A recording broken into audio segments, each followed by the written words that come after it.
ఊర్లలో ఎప్పుడన్నా కనీసం వాటికి ఒక శంకుస్థాపన గానీ, ఓ పునాది రాయి గానీ పడ్డదేమో చూడండి. అంటే అనౌన్స్‌మెంట్స్ ఎన్నైనా చేయొచ్చండి. ఉట్టిగా గాలి కబుర్లలాగా ఎంత పెద్ద నంబరన్నా చెప్పొచ్చు. తెల్ల కాగితం మీద ఓ టేబులేసి దాంట్లో ఈయన 1,00,00,000,00,000 ఈయన 50,000,00,000 అని రాసి పంపారు నిన్న సీఎంఓ వాళ్ళు. అట్లాంటివి ఎవరైనా పంపొచ్చు. కానీ అందులో ఒక్కొక్క ఇన్వెస్ట్‌మెంట్ తీసి చూస్తుంటే మీకు అర్థమయ్యేదేంటంటే, ఇందులో మెజారిటీ ఇన్వెస్ట్‌మెంట్స్ ఆల్రెడీ పైప్ లైన్‌లో ఉన్నవి. ఇప్పుడు ఉదాహరణకు అమెజాన్ ఉందండి. అమెజాన్ ఎప్పుడో 2000 సంవత్సరాల నుంచి డేటా సెంటర్లు కడతానే ఉంది. ఉదాహరణ తర్వాత ఒకటి కడతానే ఉంది. అది మళ్ళీ ఇంకొన్ని కడతానన్నది. దాన్ని పట్టుకొచ్చి ఇప్పుడు ఏదో కొత్త పెట్టుబడిలాగా చేసి it's an on going thing. అది కరెక్ట్. తర్వాత కంట్రోల్ ఏస్తున్నది. అది ఎప్పటినుంచో దాదాపు 3, 4 ఏళ్ల నుంచి తెలంగాణలో డేటా సెంటర్లు కడతానే ఉంది. Same story. మరీ హాస్యాస్పదం అయితే మన rocket making company story. Skyroot. అది టీ హబ్‌లో స్టార్ట్ అయిన ఒక స్టార్టప్ అండి. కేటీఆర్ గారు ఫస్ట్ డే నుంచి ఆ కంపెనీకి వెన్నుదన్నుగా ఉన్నారు. అది ఫస్ట్ సక్సెస్ అయినప్పుడు రాకెట్ ప్రయోగంలో వాళ్ళు చేసిన సక్సెస్ అయినప్పుడు టీ హబ్‌లోనే ఒక అభినందన సభ లాంటిది ఏర్పాటు చేశారు. ఆ రోజు ప్రమోటర్లతో చర్చలు జరిపి ఆ రోజే స్కై రూట్ అనేది ఒక integrated rocket manufacturing and testing facility తెలంగాణలో పెడుతుందని ఆ రోజు ప్రకటించారు. ఆ ప్రకటన అయిపోయిన తర్వాత 2 ఏళ్ల తర్వాత ఇవాళ చెల్లి పెళ్లి జరగాలి మళ్ళీ అన్నట్టుగా వీళ్ళు పోయి దావోస్కి వెళ్ళి మళ్ళీ అదే కంపెనీతో ఇంకేదో ఒప్పందం కుదుర్చుకున్నాము, పెట్టుబడి పెడుతున్నాం కొత్తగా అనౌన్స్ చేయడం చాలా హాస్యాస్పదం.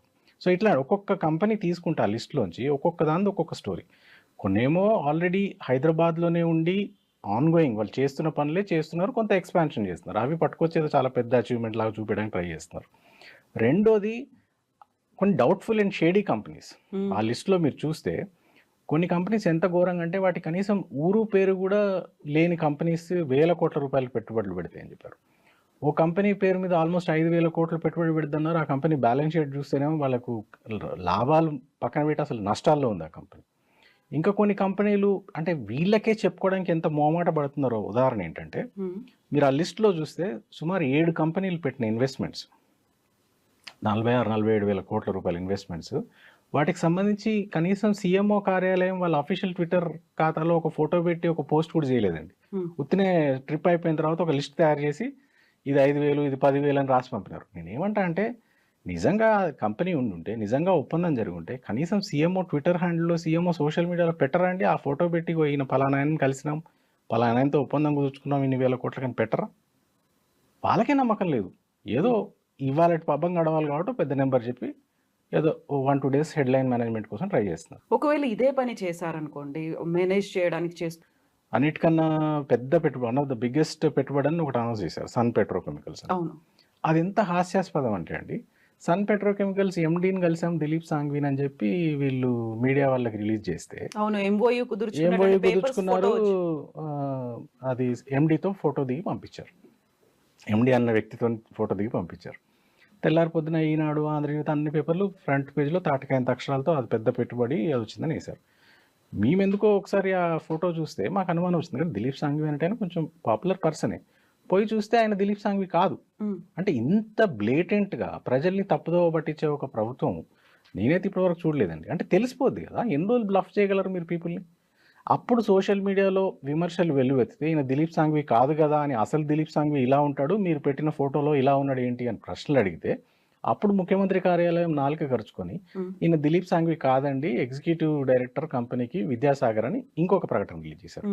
గమ్మత్ ఏంటంటే వాళ్ళ వెబ్సైట్లో ఆ విద్యాసాగర్ అనేటైన పేరు కూడా లేదు ఎగ్జిక్యూటివ్ డైరెక్టర్ లాగా. సో 46,000 కోట్ల రూపాయలు పెట్టుబడి పెట్టే కంపెనీ, ఆ కంపెనీ ఎండీకి అంతకన్నా ఇంపార్టెంట్ పని ఏముంటుందండి? మీటింగ్లో పాల్గొని దావోస్ దాకా ఇప్పుడు అంత పెద్ద ప్రకటన అంటున్నారు, దేశ చరిత్రలోనే one of the biggest investment అంటున్నారు.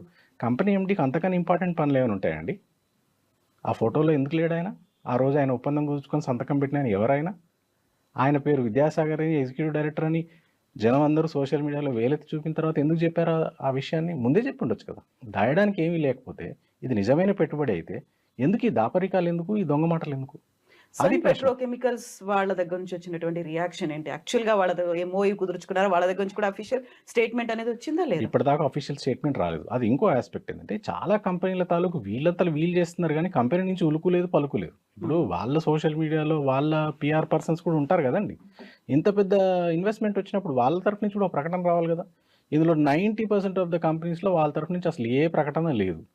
అదొకటి. రెండోది, ఇదే కంపెనీ ఏదైతే సన్ పెట్రోకెమికల్స్ అని వీళ్ళు క్లెయిమ్ చేసుకుంటున్నారో అదే కంపెనీ పోయిన నెలలో జస్ట్ నెల రోజుల క్రితమే బీహార్తో కూడా ఇటువంటి ఒప్పందమే కుదుర్చుకుంది. ఇప్పుడు సేమ్ అమౌంట్ అమౌంట్ కొంచెం డిఫరెంట్, కొంచెం దీనికంటే కొంచెం తక్కువ ఉంది. ఇది ఆల్మోస్ట్ 40,000 కోట్లు ఉంటే అది 37,000 కోట్లే ఉంది. ఓకే. నేనేమంటున్నా అంటే అది ఇది ఒకటే ఒప్పందమా, అక్కడ కుదుర్చుకొని క్యాన్సిల్ చేసి ఇక్కడ చేసుకున్నారా, లేకపోతే 2 రాష్ట్రాల్లో చేస్తారా? అసలు ఆ కంపెనీకి అంత ఫైనాన్షియల్ స్ట్రెంత్ ఉందా? దాదాపు 2 కలిపితే 80,000 కోట్లు దాటిపోతుంది. అది మొదటి ప్రశ్న. రెండో ప్రశ్న ఏంటండి అంటే మరి అక్కడ నిజమైన దిలీప్ సంఘవీనే పోయి ఒప్పందం కుదుర్చుకున్నాడు బీహార్లో. మరి దావోస్లో తెలంగాణ ప్రభుత్వానికి ఈ నకిలీ దిలీప్ సంఘవి ఎందుకు వచ్చి ఈ ఒప్పందం సైన్ చేశాడండి? అంటే ఇది ఉత్తుత్తి ఒప్పందమా?